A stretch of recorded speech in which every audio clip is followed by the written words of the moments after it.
have a tendency to look at the things that they want and say, yes, I like that. I want that. However, they look at the things that they don't want and they give just as much energy, if not more energy, with the idea that they can stamp it out. They can eliminate it, obliterate it. In our society, we've become content with fighting against cancer, fighting against poverty, fighting against drugs, fighting against terrorism, fighting against violence. We tend to fight everything we don't want. Anything we focus on, we do create.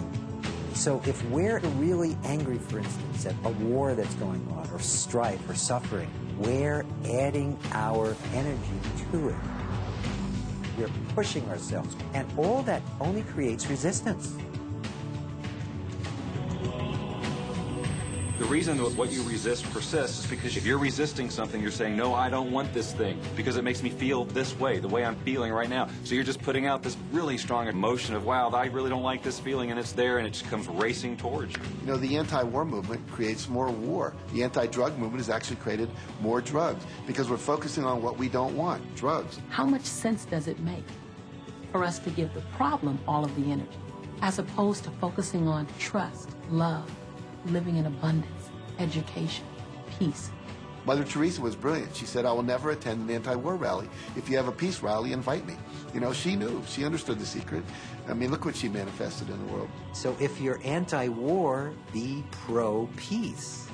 If you're anti-hunger, be pro-people having more than enough to eat. If you're anti a particular politician, be pro his opponent. Often elections are tipped in the favor of the person that people are really against because he's getting all the energy and all the focus. You want to focus on what you want, not what you don't want. It's okay to notice what you don't want because that gives you contrast to say, well, this is what I do want. But the fact is that the more you talk about what you don't want or talk about how bad it is, read about all of that all the time, and then say, oh, how terrible it is, well, you're creating more of that. You know, so many times people say to me, well, James, I have to be informed.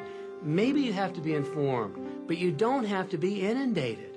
I always say when the voice and the vision on the inside become more profound and more clear and loud than the opinions on the outside, you've mastered your life.